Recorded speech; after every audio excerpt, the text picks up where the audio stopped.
Lubana general হাসপাতাল and Uttara cardiac centre ভালো থাকুন অনুষ্ঠানের পক্ষ থেকে আপনাদের সবাইকে স্বাগতম। দর্শক, এসো হে বৈশাখ, এসো এসো এই বলে গতকাল আমরা গ্রীষ্মকালকে আমন্ত্রণ জানালাম আমাদের মাঝে। দর্শক, গ্রীষ্ম তো আসলো অনেক কিছু নিয়ে, অনেক সুখের বার্তা নিয়ে। পাশাপাশি গ্রীষ্মকাল এসেছে নানান সব অসুখ বিসুখের ভয় নিয়ে। এই সময় হতে পারে নানান সব ছোটখাটো থেকে বড় বড় অসুখ, রোগ ব্যাধি, যেগুলোর ব্যাপারে আমাদেরকে আগাম সতর্ক থাকতে হবে। এবং সেই আগাম সতর্কতার চেষ্টাই আমাদের আজকের অনুষ্ঠানের বিষয়বস্তু, গ্রীষ্মকালীন অসুখ বিসুখ। এই সংক্রান্ত যে কোনো প্রশ্ন আপনারা আমাদেরকে করতে পারেন, আপনাদের সমস্যা ব্যক্ত করতে পারেন, সমাধান দেওয়ার জন্য, উত্তর দেওয়ার জন্য আমরা প্রস্তুত। দর্শক, রয়েছে আমাদের এই অনুষ্ঠান ছাড়াও ফেসবুক পেজ বি হেলদি ভালো থাকুন, আরো রয়েছে আমাদের ওয়েবসাইট ভালো থাকুন .net। যে কোনো মাধ্যমে আপনারা আমাদের সাথে যোগাযোগ করতে পারেন। আজকে আপনাদেরকে প্রয়োজনীয় পরামর্শ দেওয়ার জন্য স্টুডিওতে উপস্থিত রয়েছেন দুজন খ্যাতিমান বিশেষজ্ঞ। চলুন পরিচিত হই একে একে ওনাদের সাথে। দর্শক, শুরুতেই পরিচয় করিয়ে দিচ্ছি ঢাকা মেডিকেল কলেজের মেডিসিন বিভাগের সহযোগী অধ্যাপক, এবং সেই সাথে তিনি একটি সোসাইটিকে রিপ্রেজেন্ট করছেন। সেটি হচ্ছে জেনারেল সেক্রেটারি হিসেবে কর্মরত টক্সিকোলজি সোসাইটি অফ বাংলাদেশ। দর্শক, পরিচয় করিয়ে দিচ্ছি ডক্টর মোহাম্মদ রবেদ আমিনের সাথে। দর্শক, আমাদের মাঝে উপস্থিত রয়েছেন অত্যন্ত জনপ্রিয় একজন ব্যক্তিত্ব, আমাদের সবার ভালোবাসার পাত্রী। সেটি হচ্ছে একই সাথে ডার্মাটোলজিস্ট এবং অ্যান্টি এইজিং মেডিসিন বিশেষজ্ঞ। পরিচয় করিয়ে দিচ্ছি চিফ কনসালটেন্ট লেজার মেডিকেল সেন্টারের ডক্টর ঝুমু খানের সাথে। দর্শক, বিষয়বস্তু জানা হলো, বিশেষজ্ঞদের সাথে পরিচয় হলো, এবার আপনাদের পালা। আপনারা চাইলে প্রশ্ন করতে পারেন ডায়াল ঘুরিয়ে। কিছুক্ষণ পরপর স্ক্রলে দেখতে পাচ্ছেন আমাদের ফোন নাম্বারগুলো, আর ফাঁকে ফাঁকে শুনুন আমরা কি আলাপ করছি সেগুলো। শুরুতেই ডক্টর রবেদ আমিন এবং ডক্টর ঝুমু খান, আপনাদের দুজনকেই স্বাগতম আমাদের স্টুডিওতে। শুভ নববর্ষ। শুভ নববর্ষ। জি, শুরুতেই ডক্টর রবেদ আমিন, আপনার কাছে আমরা জানতে চাই যে গরমে অনেক অসুখ বিসুখ হতে পারে, অনেক ধরনের স্বাস্থ্য সমস্যা হতে পারে। সবচেয়ে কমন যেটা আমার কাছে মনে হয় সেটি হচ্ছে ডিহাইড্রেশন বা পানি শূন্যতা। তো একজন মানুষ পানি শূন্যতায় পড়ে গেছেন, তিনি বুঝবেন কিভাবে এবং তার কি করণীয় সেক্ষেত্রে? ধন্যবাদ। গরমের ক্ষেত্রে যেটা আমাদের হিট ওয়েভ বলে, যেটা সের কারণে প্রথম যে বেশি সমস্যা হয় সেটা হচ্ছে যে ডিহাইড্রেশন। এটা হওয়ার মূল কারণ হচ্ছে যে আপনারা দেখবেন যে গরমে অনেক বেশি সোয়েটিং হয়। সেটা অবশ্য আর্দ্রতার উপর নির্ভর করে। আর্দ্রতা যদি কোনো একটা পার্সেন্টেজ থাকে 50-60, অনেক বেশি সোয়েটিং হতে পারে। তো সেটার কারণে দেখা যাচ্ছে যে আপনার শুধু পানি নয়, লবণ, একই সঙ্গে মিনারেল, এগুলো চলে যাচ্ছে। সেটার কারণে কিন্তু মানুষ ডিহাইড্রেশন হয়ে যাচ্ছে। এই জন্য মানুষজনের বোঝার সবচেয়ে সুবিধা হচ্ছে যে তার প্রচুর পরিমাণ ঘাম হচ্ছে কিনা, প্রথমত। দ্বিতীয় হচ্ছে যখন অনেক পরিমাণ ঘাম হয়ে যায় তখন কিছু অবসাদ লাগে, মাথা ব্যথা শুরু হতে পারে, অবসাদগ্রস্ত হতে পারে। দেখবেন যে অনেকেই একটা খুব কমন কমপ্লেন থাকে যে গা ম্যাজ করে, এবং একই সঙ্গে এদের কিন্তু প্রস্রাবের পরিমাণে কমে যেতে পারে। তাহলে এই কয়েকটা যখন সিমটম হবে তখন সে বুঝতে পারবে যে আসলে সে অনেক বেশি ডিহাইড্রেশন হয়ে গেছে, এবং তখনই কিন্তু তার কিছু না কিছু ব্যবস্থা নিতে হবে। এই পানি শূন্যতার জন্য প্রচুর পরিমাণে পানি খাওয়া, এবং শুধু পানি খেলেই হবে না, আপনার লবণ অংশগুলোকে একই সঙ্গে ফিল আপ করতে হবে। আপনি ঠিকই বলেছেন, ডিহাইড্রেশন হচ্ছে সবচেয়ে বড় সমস্যা। জি, পানি তো খাচ্ছেন, অনেকে আছেন পাশাপাশি ওরসালাইন খান কিংবা ফলের রস খান। কেউ কেউ আছে দর্শক যে এই পানি শূন্যতা মেটানোর জন্য বা পিপাসা মেটানোর জন্য সফট ড্রিঙ্কস খাচ্ছেন। তো এই ব্যাপারে আপনার পরামর্শ কি? পানি খাবো নাকি সফট ড্রিঙ্কস খেতে পারি, ফলের রস খাওয়া, এসবের ব্যাপারে কি পরামর্শ? আপনার প্রথম অংশ হচ্ছে যে আপনার প্রচুর ওয়াটার চলে যাচ্ছে, সুতরাং পানি অবশ্যই নিতে হবে, এটা কোনো সন্দেহ নেই। দ্বিতীয় হচ্ছে যখন আপনার অনেক বেশি ঘাম হয় তখন কিন্তু লবণ অংশগুলো চলে যাওয়ার কারণে আপনার উচিত হবে কিন্তু ওরসালাইন আপনি নিতে পারবেন। যদি ফলের রসটা নিতে পারে, যদি একদম ভালো ফলের রস হয় তাহলে খুব উপকার আছে। তবে আমি যেটা বলবো যে আমাদের এখানে খুব টেন্ডেন্সি আছে যে একদম যে সফট ড্রিঙ্কস গুলা খুব বেশি পরিমাণ প্রচুর ঠান্ডা খাওয়া, একেবারে চিল যেটাকে বলে। তো এই অংশটা কিন্তু আমরা অ্যাভয়েড করার জন্য বলি, কারণ এই চিল যদি কোনো কোল্ড ড্রিঙ্কস কেউ নেয় তাহলে কিন্তু বডির টেম্পারেচার যেটা ওয়েস্ট হয়ে চলে যাচ্ছে সেটা আসলে ফুলফিল হয় না। বরঞ্চ আপনি যদি চান যে সোয়েটিং হয়ে গিয়ে আপনার টেম্পারেচার চলে যাবে শরীর থেকে, আপনি চান যে আমাদের অংশগুলোর জন্য ডাইলেট থাকে, কনস্ট্রিক্ট যাতে না থাকে। কিন্তু যারা খুব বেশি কোল্ড ড্রিঙ্কস নেন তাদের এই চিলিং মশার জন্য কিন্তু ইভাপোরেট হয় না, মানে আপনার টেম্পারেচারটা চলে যাওয়ার কোনো পদ্ধতি থাকে না। সেই জন্য চিল কোল্ড ড্রিঙ্কস গুলা আসলে অ্যালাউড না। প্রচুর ঠান্ডা খাওয়াটা ঠিক না, তাই না? আমরা আরো শুনবো এই ব্যাপারে বিস্তারিত। তার আগে এবার ডাক্তার ঝুমু খানের পালা। আপনার কাছে আমরা জানতে চাচ্ছি যে এই সময় একটা মানে সবচেয়ে কমন যেটা স্কিনের প্রবলেম হয় সেটি হচ্ছে ঘামাচি, এবং ঘামাচিতে কিন্তু মানুষ ব্যাপক কষ্ট পায়। আবার এটাও সত্য যেটা আপনি একটু আগে বলছিলেন যে ঘামাচির প্রবলেম হয় ঠিকই, কিন্তু ঘামাচি নিয়ে ডাক্তারের কাছে সম্ভবত মানুষ খুব কমই যায়। তো ঘামাচি কেন হয় এবং তার কি রেমেডি দিবেন আপনি আমাদের দর্শকদের?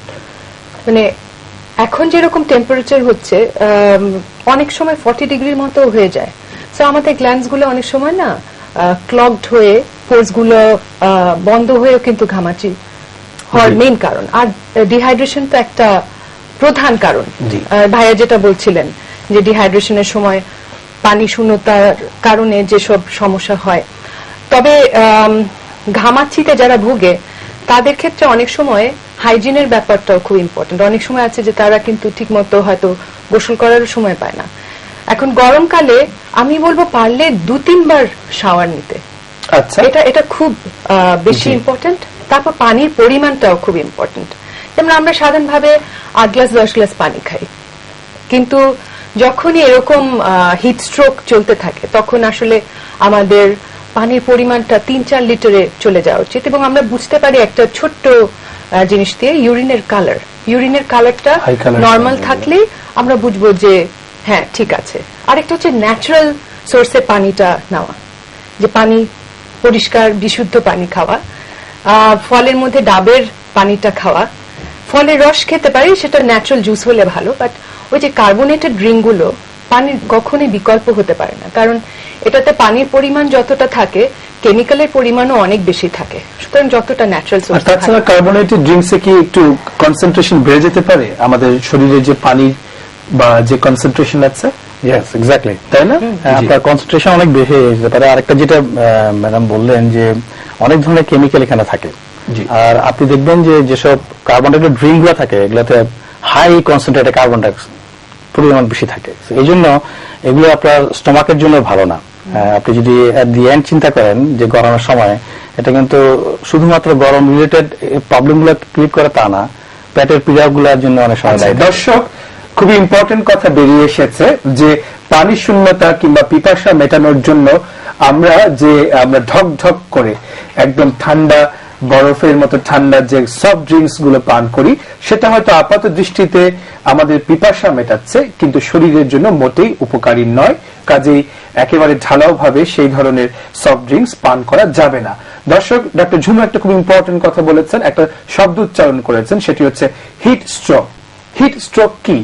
এটা আমরা অনেক ধরনের স্ট্রোকের কথা শুনি, ব্রেন স্ট্রোক, হার্ট স্ট্রোক, কিন্তু হিট স্ট্রোকটা আবার কি আমরা শুনবো। তবে তার আগে আপনাদের একটা প্রশ্ন এসেছে, আমরা প্রশ্নটা নিচ্ছি। হ্যালো, আসসালামু আলাইকুম। আসসালামু আলাইকুম। হ্যালো হ্যালো হ্যালো হ্যালো, জি আসসালামু আলাইকুম। আমরা শুনতে পাচ্ছি না। হ্যালো হ্যালো হ্যালো হ্যালো দর্শক, শুনতে পাচ্ছেন? হ্যাঁ ক্লিয়ার শুনতে পাচ্ছি, প্লিজ বলুন। জি আসসালামু আলাইকুম। বিপ্লব বলছিলাম আরামবাগ থেকে। আমার এই যে কাশি আছে একটু, আর গলাটা এই গরমের কারণে বসে যাওয়াতে গলাটা অনেকদিন যাবত একদম বসে আছে, গড় করে, জি, ক্লিয়ার হচ্ছে না কোনোভাবেই। গরমের কারণে কাশিটা ওই গলা গড় করা, এটা কোনোভাবেই জি কভার হচ্ছে না। এটাই তো প্রবলেম আপনার, তাই না ভাই? শুনেছি আপনার সমস্যা, ইনফ্যাক্ট গলা আমারও বসে গেছে, গরমে ঘামে বসে গেছে। একটু বলুন কি করা যায়? ধন্যবাদ আপনার প্রশ্নের জন্য। এটা খুব স্বাভাবিক যে যখন গরম হবে তখন অনেক বেশি টেম্পারেচার চলে যাবে, এবং সেটা যে শুধুমাত্র আপনাদের স্কিন থেকে যাবে তা না, এটা আমাদের শ্বাস নালী আছে এখান থেকেও যেতে পারে, এবং সেটার কারণে খুব দেখবেন যে গলা ইরিটেশন হয়, গলা বসে যায়। আমি যেটা বলবো যে যখন হিট ওয়েভ হয় আজকে, তখন যদি টেম্পারেচার গতকালকে থেকে আজ 3 ডিগ্রি ফারেনহাইট এদিক সেদিক হয়ে যায়, তাহলে কিন্তু যারা অ্যাজমা রোগী আছেন তাদের কাশি অনেক বেড়ে যাবে। এটাকে বলা হয় যে টেম্পারেচার রিলেটেড সিমটম অনেক বেশি বেড়ে যায়, এই জন্য তাদেরকে অনেক বেশি কাশি হয়। এটা ছাড়া যখন আপনি ডিহাইড্রেশন ফিল করবেন গলায়, তখন গলায় কিন্তু ইরিটেশন হবে অনেক, ইরিটেশন হওয়ার কারণে অনেক বেশি কাশি হবে। তো এটার ঘাম জমেও তো একটু কাশি হয়, তাই না? ঘাম জমেও কাশি হয়। ঘামটা শুকাতে গিয়েও তো কাশি হয়। তখনও কাশি। এই জন্য অনেকেই দেখবেন যে গরম থেকে এসে মাত্র একটা ফুল স্পিডে ফ্যান চালিয়ে দিল সবাই খুলে। এবং আমরা চাই যে তাড়াতাড়ি ঘামটা শুকিয়ে গেল, কিন্তু আসলে যখন ঘামটা বসে যায় তখনই কিন্তু আসলে এই সমস্যাগুলো বেশি অ্যারাইজ করে। তো এই পদ্ধতিগুলো করতে হবে স্লোলি, আসলে ধীরে ধীরে করতে হবে। এবং আমি বলবো যে প্রচুর পানি খেতে হবে। খুব ভালো কাজ করে যদি আপনি একটু গড়গড়া করতে পারেন, কুসুম গরম পানিতে একটু লবণ অথবা একটু আদা দিয়ে গরম খেতে সরাসরি চা খাওয়া উচিত হবে না, কিন্তু হালকা গরম যদি আপনি কিছু নিতে পারেন গড়গড়া করার জন্য, এটা অনেক বেশি উপকার হবে। আচ্ছা। আর যদি কারো আমি বলবো যে অ্যাজমা রোগী থেকে থাকে শ্বাসকষ্ট, তাহলে যদি হঠাৎ করে কাশি বেড়ে যায় অবশ্যই এটা আপনাদেরকে। আমরা তো জানি যে অ্যাজমাটা সম্ভবত শীতকালেই বাড়ে, গরমকালেও কি অ্যাজমা বাড়তে পারে? গরমকালেও বাড়তে পারে। এবং আমি এটা বলেছি আপনার টেম্পারেচার যদি কারো গতকালকে থেকে আজকে 3 ডিগ্রি ফারেনহাইট চেঞ্জ হয়ে যায় তাহলে কিন্তু অ্যাজমা রোগের কাশি বলেন অথবা শ্বাসকষ্ট বেড়ে যাবে। এবং সেই জন্য শুধু শীতকালে নয়, আমরা গরমকালেও দেখি যে প্রচুর রোগী আমাদের কাছে আসছেন যারা আপনার শ্বাসকষ্ট বেড়ে গেছে। কাজেই হাঁপানি রোগীরা সাবধান, হাঁপানি যে শুধুমাত্র শীতকালেই বাড়বে এমনটা নয়, গ্রীষ্মকালেও গরমের তারতম্যের কারণে, তাপমাত্রার তারতম্যের কারণে আপনার হাঁপানি বা অ্যাজমার কষ্ট বেড়ে যেতে পারে। ডাক্তার ঝুমু খান, আপনার কাছে আমাদের একটা প্রশ্ন হচ্ছে গিয়ে যে এই সময়ে কাপড় চোপড়ের ব্যাপারে আপনি কি পরামর্শ দিবেন? কারণ প্রচুর গরম, ঠিক মতো কাপড় চোপড় না পরলে কিন্তু তাপমাত্রার তীব্রতা আরো বেশি অনুভব করবো আমরা। তা তো অবশ্যই। জি। যেরকম গরম এবং হিউমিডিটি, সেই অনুযায়ী আমাদের যতটা সম্ভব সুতির কাপড় পরা উচিত এবং ন্যাচারাল ফাইবারের তৈরি, যেমন সিল্কও পরা যেতে পারে, ন্যাচারাল সিল্ক এই জাতীয় কাপড়গুলো, এগুলো আমাদেরকে আরাম দিবে। বাট এখন না বাজারে এত রকম সিনথেটিক অপশন, এত সুন্দর সুন্দর, সবাই এটা পরেন। তারপর যেরকম যারা হিজাব করেন, ম্যাক্সিমামের ক্ষেত্রে দেখা যায় হিজাবগুলো ওনারা সিনথেটিক মেটেরিয়ালের পরে থাকেন। সো এটা তো হিউমিডিটিতে আরো বাড়িয়ে দিচ্ছে। ডক্টর আমিন যেটা বলছিলেন যে অ্যালার্জিক রিলেটেড যে অ্যাজমা গুলো গরমকালেও বাড়ে, এটার আরেকটা কারণ কিন্তু এনভায়রনমেন্টাল পলিউশন। শীতকালে আমরা এক ধরনের এনভায়রনমেন্টাল পলিউশন ফেস করি, গরমকালে আরেক ধরনের। আর আমাদের এনভায়রনমেন্টে এত ধরনের কেমিক্যাল এক্সপোজার হচ্ছে, সেগুলো কিন্তু ইরিটেশনের কারণ। যে ভদ্রলোক বললেন যে ঠান্ডা গরম থেকে ওনার গলার ইরিটেশন হচ্ছে, এর পাশাপাশি কিন্তু এনভায়রনমেন্টাল পলিউটেন্টস গুলো কিন্তু অনেকের ক্ষেত্রে দায়ী। যেমন ওনারা বিদেশে গেলে কিন্তু অনেক ভালো ফিল করেন, আবার দেশে ফিরলেই দেখা যায় যে দেশে রিচ করার সাথে সাথে তাদের অ্যাজমাটিক অ্যাটাক হয় বা এগুলো। খুব ইম্পর্টেন্ট কথা বলেছেন যে আমাদের বায়ু দূষণ আমাদের এই কষ্টগুলো বাড়িয়ে দেওয়ার একটা অন্যতম কারণ, তাই না? শুধু বায়ু দূষণ না, পানি দূষণ। পানি দূষণ, কারণ পানিটা আমরা নর্মাল একটা পানি হিসেবেই খাচ্ছি, বাট এখন পানির সাথেও না অনেক কেমিক্যাল এক্সপোজড হচ্ছে। যেমন একটা রেসিডেন্সিয়াল এরিয়া কিন্তু একটা ইন্ডাস্ট্রি থাকার কথা না, সো ইন্ডাস্ট্রিয়াল ওয়েস্ট গুলো কিন্তু ওটার সাথে মিক্সড হচ্ছে। সো ওয়াসা যেভাবে পানি পিউরিফিকেশন করে একটা বেসিক পিউরিফিকেশন ওয়েতে, সেটাতে সেগুলো কেমিক্যাল কিন্তু কেমিক্যাল থেকে আমরা মুক্ত থাকতে পারছি না। খুব ইম্পর্টেন্ট রিয়েলাইজেশন যে আমরা তো বুড়িগঙ্গা শীতলক্ষার পানি খাচ্ছি। একটা টেস্ট করি, বায়োরেজোনেন্স টেস্ট, এটা দিয়ে আমরা বিভিন্ন ধরনের অ্যালার্জেন ডিটেক্ট করে থাকি। এবং আমি আজকাল গরমকালে অনেকেরই পাচ্ছি যে গোসল করার পর গা চুলকাতে থাকে। সো আমরা তাদের এরিয়ার পানি এবং আমাদের এরিয়ার পানি দুটোর স্যাম্পল হিসেবে নিয়ে আমরা যখন চেক করি, ম্যাক্সিমামের ক্ষেত্রে ওটা ইরিটেন্ট হিসেবে আমরা পেয়ে থাকি। সো সিম্পল পানি হিসেবে আমরা হয়তো দেখছি, বাট পানির মধ্যে অনেক ধরনের দূষণ আমরা, বায়ু দূষণ, পানি দূষণ, মাটি দূষণ, দূষণের শেষ নাই। আমরা চারপাশে একটা দূষিত অবস্থার মধ্যে আছি, এর মধ্যে আমাদেরকে সুস্থভাবে বেঁচে থাকার চেষ্টা করতে হবে। আপনাদের একটা ফোন দিচ্ছি। হ্যালো হ্যালো, ওয়ালাইকুম সালাম। আমি নাসরিন জাহান গোপালগঞ্জ থেকে বলতেছি। জি নাসরিন আপু বলুন। জি, আমার হচ্ছে আমার গরমকালে স্কিনটা খুব ড্রাই হয়ে আছে এবং কেমন যেন চেহারা দুটো গুলি রেখা চলে আসে, এটা সলিউশনটা কি হবে? জি, সলিউশন কি হওয়া যায় আমরা শুনবো ডক্টর ঝুমু। আমরা শুনবো দর্শক আপনার এই প্রশ্নের উত্তর এবং সবাইকে শোনাবো, তবে তার আগে নিতে হচ্ছে ছোট্ট একটা বিরতি। আমাদের সঙ্গে থাকুন, ফিরে আসছি কিছুক্ষণ পরেই। সরাসরি অনুষ্ঠান স্বাগতম আমাদের আজকের অনুষ্ঠানে। দর্শক, বিরতির ঠিক আগে একজন বোন ফোন করেছিলেন, যিনি জানতে চেয়েছিলেন যে তার স্কিনের কিছু প্রবলেম রয়েছে এবং সেই প্রবলেমের সমাধান কি হতে পারে? Doctor Jhumbu please. উনি জিজ্ঞেস করেছিলেন যে ওনার বলি রেখা পড়ছে এবং শি ফিলস ডিহাইড্রেটেড। আসলে ডিহাইড্রেশন কিন্তু একটা অন্যতম কারণ বলি রেখা পড়ার, চেহারায় বয়সের ছাপ পড়ার। হ্যাঁ, তারপর পাশাপাশি স্কিনের হাইড্রেশনটাও মেনটেন করা দরকার। যে এপিডার্মাল লসটা হয় সেটাকে মেনটেন করা, সো যথেষ্ট ফ্লুইড খাওয়া দরকার, যথেষ্ট ময়েশ্চারাইজার দেওয়া দরকার যেটা হাইড্রেশনটা মেনটেন করবে। হিট আমাদের ত্বকে ট্যানিং করে, সেটার জন্য আমাদের প্রিভেনশন হিসেবে সানব্লক দেওয়া উচিত। অ্যান্ড লাইফস্টাইলটা যত হেলদি হবে তত ভালো। সময় মতো ঘুমানো, ঠিক মতো খাওয়া দাওয়া করা, খাওয়ার মধ্যে অনেক অ্যান্টিঅক্সিডেন্ট থাকা, সেটা হচ্ছে আমরা ফ্রুটস থেকে পাবো, অনেক ভেজিটেবলস থেকে পাবো। যতটা গুরুপাক খাবার অ্যাভয়েড করা যায় তত ভালো, এবং পানি তো কোনো পর্যাপ্ত পরিমাণ পানীয় গ্রহণ করুন আপনি। দর্শক, এই সময়ে হতে পারে, যেটা কিছুক্ষণ আগে আমি তুলেছিলাম প্রসঙ্গটা, সেটি হচ্ছে হিট স্ট্রোক।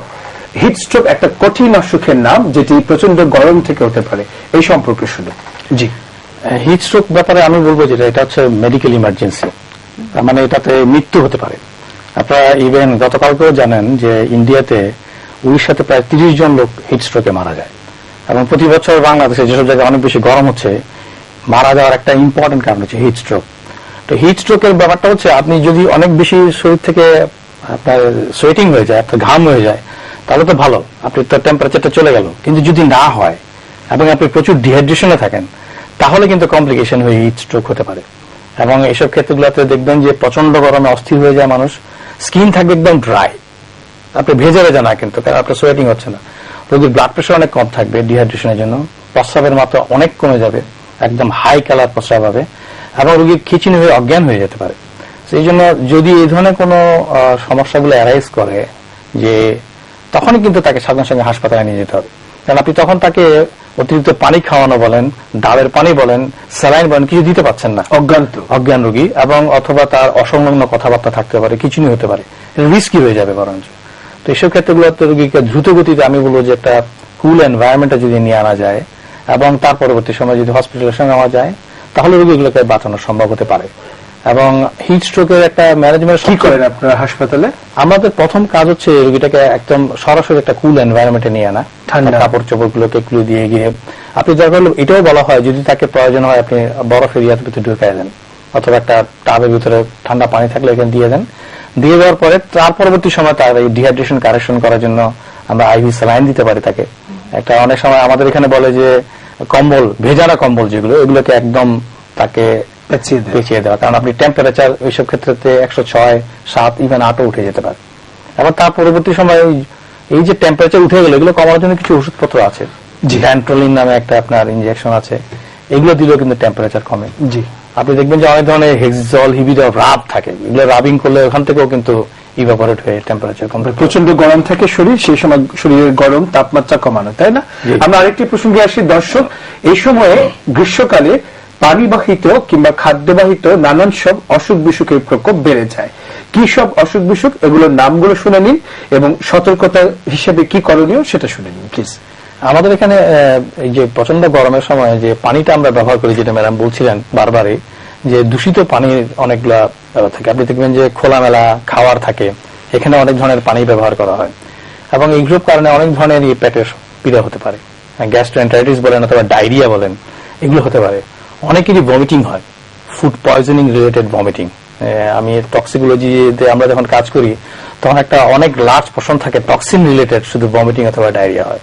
এগুলো কিন্তু বেড়ে যাবে গরমের সময়ে, গ্রীষ্মের সময়। এছাড়াও আপনার দেখবেন যে আমাদের আইসিডিটা কলেরা হাসপাতালে প্রচুর রোগী বেড়ে যায় সময়, কারণ তাদের কলেরা হয়ে যাচ্ছে, এটাও পানিবাহিত।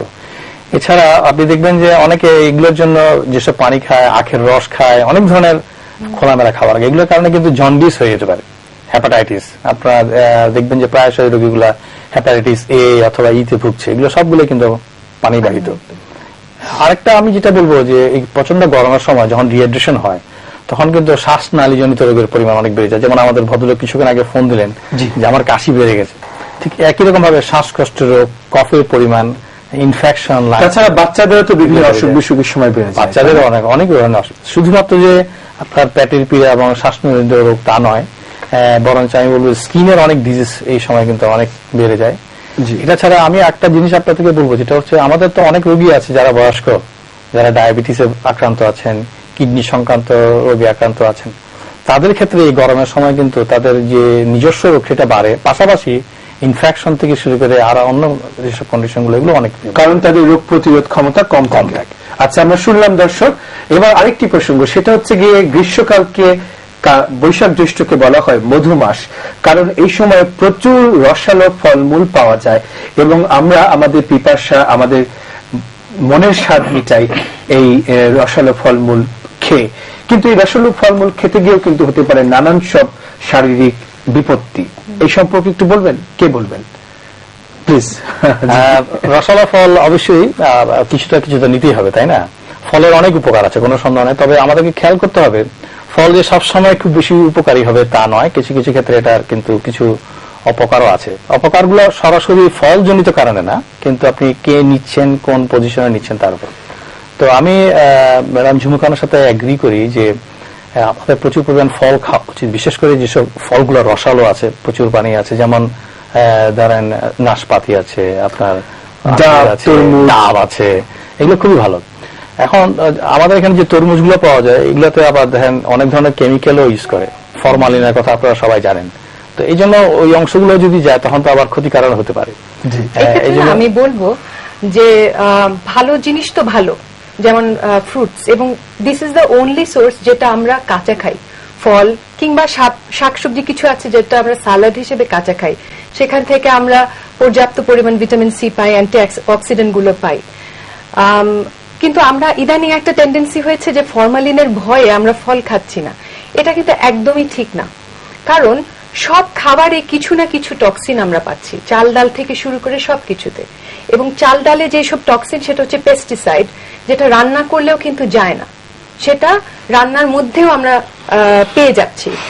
তা সুতরাং শুধু আমরা কেন এক পেশে চিন্তা করবো, শুধু ফল কেন আমরা বাদ দিব? আমরা দেশি ফলগুলোকে নিতে পারি, যেগুলো সহজলভ্য, ওগুলোর মধ্যে কিন্তু কম প্রিজারভেটিভ ইউজ করা হয়। ফলমূল খেয়ে মানে এগুলোতে তো অনেক গুলো ফল আছে যেগুলো অনেক বেশি ক্যালোরি কন্টেইন করে, যেমন আম, কাঁঠাল, তাই না? যাদের ক্যালোরি দরকার তারা ফল খাবেন, তাদের ক্যালোরির যোগান আসবে সেই ফল থেকে। কিন্তু যিনি অতিরিক্ত ওজনদার, যার ক্যালোরির বেশি প্রয়োজন নাই, তিনি কি একটু মেপে খাবেন না? জি অবশ্যই, সেটা আমি বলার চেষ্টা করছিলাম যে ফল তো অবশ্যই উপকারী, কিন্তু আপনি যদি একটা ডায়াবেটিস রোগীকে বলেন যে আপনি সমস্ত রসালো ফল খাওয়া শুরু করেন এবং অনেকগুলো প্রপার্টি আছে, তাহলে তো তার জন্য এটা অপকার হয়ে যাচ্ছে। ঠিক একই রকম ভাবে আপনি যেটা বললেন ওবেসিটি, আমাদের একটা বড় সমস্যা হচ্ছে শহর এলাকায় যে ওবেসিটি এখন বেড়ে যাচ্ছে, এবং তারা যদি প্রচুর পরিমাণে এসব রসালো ফলগুলো খায়, এটা কিন্তু তাদেরকে আরো বেশি পরিমাণ ফ্যাট বাড়াবে, ওবেসিটি কমানোর কোনো সুযোগ থাকবে না। এক্ষেত্রে আমি একটা ছোট্ট পয়েন্ট বলবো, যেমন মানুষ যারা ওবেস তারা ভাত খাওয়া ছেড়ে দিয়ে রুটি খাওয়া শুরু করে, কিন্তু রুটির সাথে যে জিনিসটা খাচ্ছে সেটা কিভাবে রান্না করছে এবং সেখানে ক্যালোরির ভ্যালুটা কত দাঁড়াচ্ছে সেটা কিন্তু কাউন্ট করছে না। সে হয়তো ভাবছে আমি এক পিস মাংস খেলাম, কিন্তু যে ঘন ঝোলটা ওখানে কিন্তু ক্যালোরি বেশি নিয়ে নিচ্ছে। কারণ আমরা যদি চায়নায় দেখি, সবাই এত বোল ভরে ভরে ভাত খায়, কিন্তু ওরা মোটা হয় না, কারণ ওরা বার্ন করে, মেটাবলিজমও ভালো। কিন্তু আমরা হ্যাঁ, সেটা একটা ব্যাপার, বাট আমাদের যেভাবে রান্না হয়, যেভাবে খাবার গুলো প্রস্তুত হয়, সেটাতে কিন্তু ক্যালোরিক ভ্যালু অনেক বেড়ে যায়। সুতরাং আমি বলবো হ্যাঁ, পর্যাপ্ত পরিমাণে ফল খেলে কিন্তু কোনো সমস্যা নেই, সবকিছুই একটা ব্যালেন্স থাকা উচিত। দর্শক, গত কয়েক বছরে কিছু অনাকাঙ্ক্ষিত ঘটনা ঘটেছে। আমরা শুনেছি বিভিন্ন মিডিয়ার মাধ্যমে যে ফল খেয়ে, যেমন তরমুজ খেয়ে, লিচু খেয়ে কয়েকজন শিশু মারা গেছে, কিছু মানুষ মারা গেছে, তাই না? তো এই যে কেমিক্যাল বা পেস্টিসাইডের ব্যবহার, যার কারণে এরকম অনাকাঙ্ক্ষিত মৃত্যু ঘটে, সে ব্যাপারে যারা এই ফল উৎপাদনের সাথে জড়িত, যারা বাজারজাতকরণের সাথে জড়িত এবং কনজিউমার্স যারা আছি, আমরা সবাই সতর্ক থাকব। দর্শক, এবার আরেকটি সম্পূর্ণ ভিন্ন প্রসঙ্গে চলে যাচ্ছি। সেটি হচ্ছে এই গ্রীষ্মকালে এত কিছুর সাথে যেটা হতে পারে সেটি হচ্ছে কালবৈশাখী ঝড়। কালবৈশাখী ঝড় মানেই হচ্ছে গিয়ে সেখানে হতে পারে নানান সব দুর্ঘটনা। একটু সেই দুর্ঘটনাগুলোর ব্যাপারেও আপনাদেরকে বলি, হতে পারে যেহেতু স্বাস্থ্যহানি, সে ব্যাপারেও সতর্ক থাকুন। অবশ্যই প্লিজ, আমাদেরকে শুধু গ্রীষ্মের গরমটাকে নিয়ে ভাবলে হবে না, পাশাপাশি ঝড়ের কথাও ভাবতে হবে।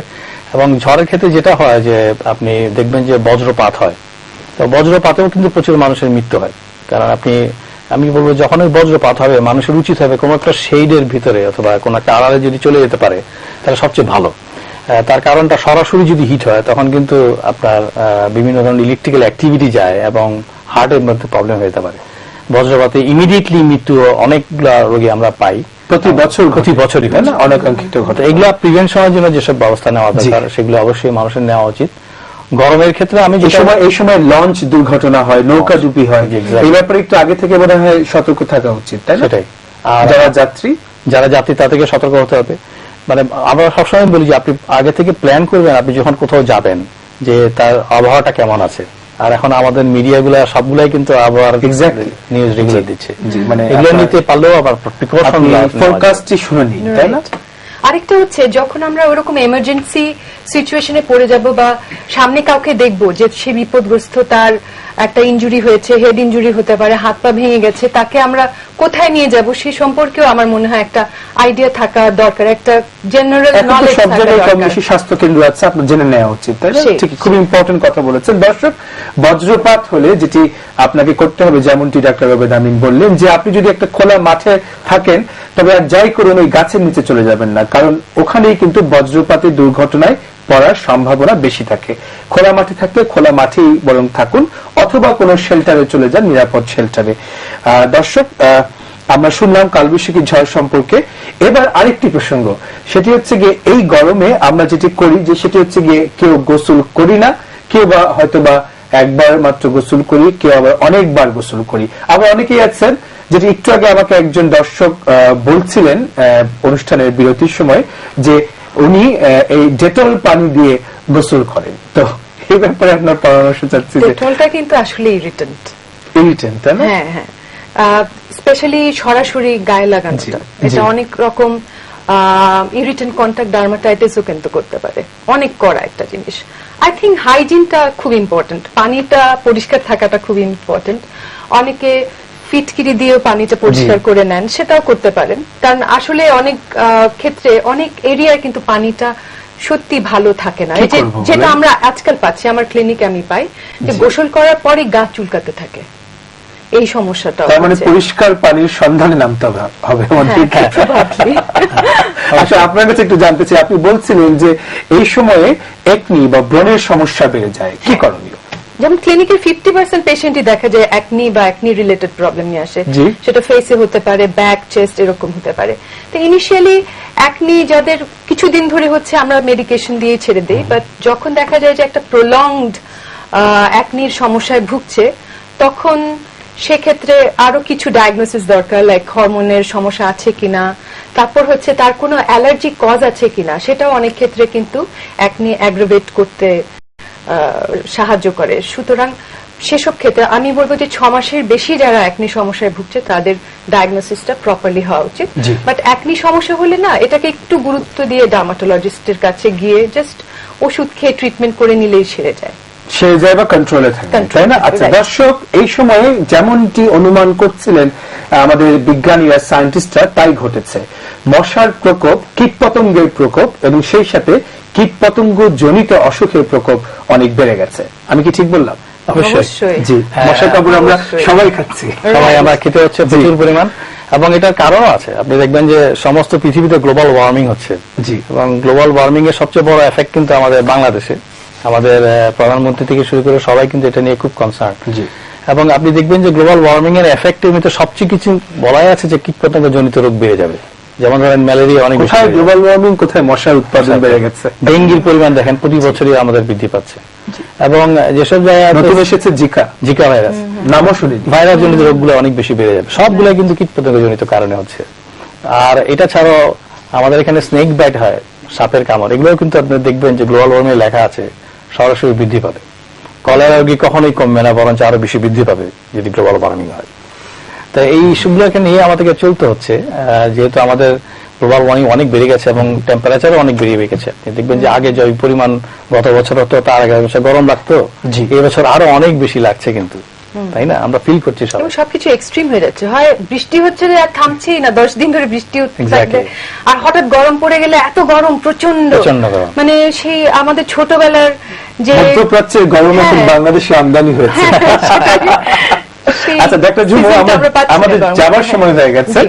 যাবার আগে আপনার কাছে পজিটিভ আর আমরা হতাশার কথা শুনতে জি, চাই না, জি। আমরা জানতে চাই যে আমরা ভালো থাকতে চাই এই গরমকালে, সেক্ষেত্রে কি করণীয়? জি, ভালো থাকতে চাওয়ার জন্য প্রথমে আমাদের মানসিকভাবে রেডি হতে হবে, ভালো থাকার অঙ্গীকারবদ্ধ হতে হবে এবং একটা ডিসিপ্লিন লাইফ লিড করতে হবে। আমি বলবো যে ভালো থাকার এটার কোনো বিকল্প নাই। যত আমরা ডিসিপ্লিনে চলবো আমাদের ইমিউনিটি তত স্ট্রং থাকবে। সুতরাং যতই যত রকম প্রাদুর্ভাবই হোক, যত রকম রোগই হোক না কেন, আমাদেরকে কাবু করতে পারবে না।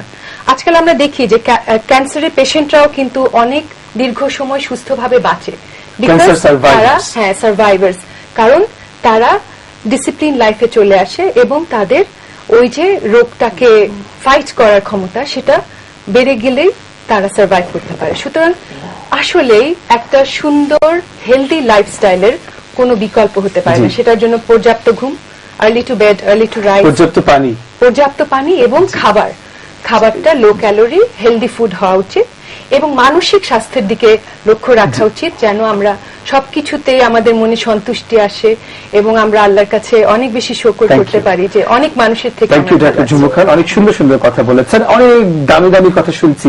এবার একেবারে একটা সাদামাটা কোয়েশ্চেন করি আপনার কাছে, যে আমরা প্রচন্ড গরম, আমার পার্সোনাল এক্সপেরিয়েন্স, রাস্তায় দেখলাম আখের রস বিক্রি করছে এবং আমার খুব ইচ্ছা হলো সেই আখের রস খেয়ে পিপাসা মেটাবো। এ ব্যাপারে কি আপনি কোনো বারণ আছে আপনার? আমার যেটা হচ্ছে, আপনি যে নিশ্চিত হন আখের রসটা জি। যে পানি দিয়ে ধুচ্ছে অথবা আখটা কেমন করে? সে যদি নিশ্চিত হতে পারে তাহলে নিতে পারেন। জি। তো আমি কিছু সরাসরি পরামর্শ দিই আমি মানুষজনকে। একটা হচ্ছে, এই গরমের সময় প্রচুর পানি আপনাকে নিতে হবে। আপনি কিভাবে নেবেন? আপনাকে তো অনেক কায়িক পরিশ্রম করার দরকার হতে পারে। জি। শুরু করার আগে আপনি 2 গ্লাস পানি খান।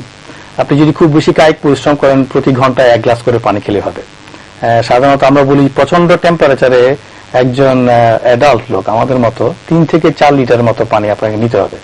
আপনি কাজ করছেন গরম এনভায়রনমেন্ট, আপনি সিলেক্ট করেন যে আমি সকাল 10টা থেকে 4টা পর্যন্ত কায়িক পরিশ্রমের মাত্রাটা কমাতে পারি কিনা। এই পাশাপাশি অন্য সময়গুলোতে আপনি কাজ করেন, সমস্যা নেই। এয়ার কন্ডিশন তো সবচেয়ে ভালো, কোনো সন্দেহ নেই, কিন্তু সবার তো এয়ার কন্ডিশন নেই। কিন্তু আপনি দেখবেন আমাদের অনেক পাবলিক প্লেস আছে যেখানে আপনি কিন্তু ওই গরমের সময়টাতে একটু শেল্টার নিতে পারেন। পাবলিক লাইব্রেরি আছে, সিনেমা হল আছে। আগের মতো তো আর গাছের ছায়া নেই। গাছের ছায়া নেই। যেখানে গাছ পাবেন সেটা হচ্ছে সবচেয়ে ন্যাচারাল, কোনো সন্দেহ নেই। এবং আমরা চাই যে কেউ যেন ডিহাইড্রেশন না থাকে, এটা প্রিভেন্টেবল একটা ব্যাপার। বিশুদ্ধ পানি সরবরাহ, সরবরাহ চাই। Right. তাই না? বিশুদ্ধ পানি সরবরাহ চাই এবং আর chemical আমাদের মুক্ত পানি ভবিষ্যৎ সরবরাহ প্রজন্মের চাই। জন্য কিছু কিছু গাছ লাগানো শুরু করি, যেন অ্যাটলিস্ট ওরা গাছের ছায়াগুলো পায়। গাছ লাগাচ্ছি আমরা, কিন্তু আরবানাইজেশনটা খুব আনপ্ল্যান্ড, মানে কংক্রিটের গার্বেজে পরিণত হচ্ছে শহর, সেখানে কোনো গাছের বালাই নেই, তাই না? ডক্টর রুবের আমিন এবং ডক্টর ঝুমু খান দুজনই অনেক প্রাণবন্ত আলাপ করেছেন, যে আলাপে বেরিয়ে এসেছে নানান সব তথ্য। আশা করি আমাদের দর্শকদের কাজে লাগবে, তাই না? দর্শক, বিজ্ঞানীরা যেমনটা অনুমান করছিলেন কিছুক্ষণ আগেই কথায় সেটি উঠে এসেছে, সেটি হচ্ছে গ্রিন হাউস ইফেক্টের কারণে বিশ্বব্যাপী তাপমাত্রা বাড়বে এবং তার প্রকোপ যে কয়টি দেশে এসে তীব্রভাবে অনুভূত হবে তার মধ্যে অন্যতম হচ্ছে এই টেম্পারেট জোনের দেশগুলো, যার মধ্যে অন্যতম হচ্ছে বাংলাদেশ। দেখুন গ্রীষ্মকালে কি তাপদাহ, কি ভীষণ তাপমাত্রা বেড়ে গেছে, বর্ষা এগিয়ে এসেছে, অসময়ে বর্ষা দেখতে পাচ্ছি আমরা, শীতের তীব্রতা কমে গেছে।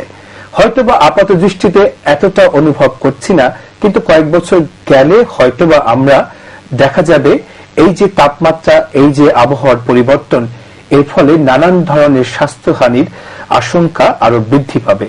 দর্শক, আগেভাগেই সতর্ক হন, আবহাওয়ার ব্যাপারে সতর্ক হওয়ার পাশাপাশি নেচারকে রেসপেক্ট করতে শিখুন, যাতে করে নেচারের রিভেঞ্জ বা ভয়াবহ পরিণতির শিকার হতে আমাদের না হয়।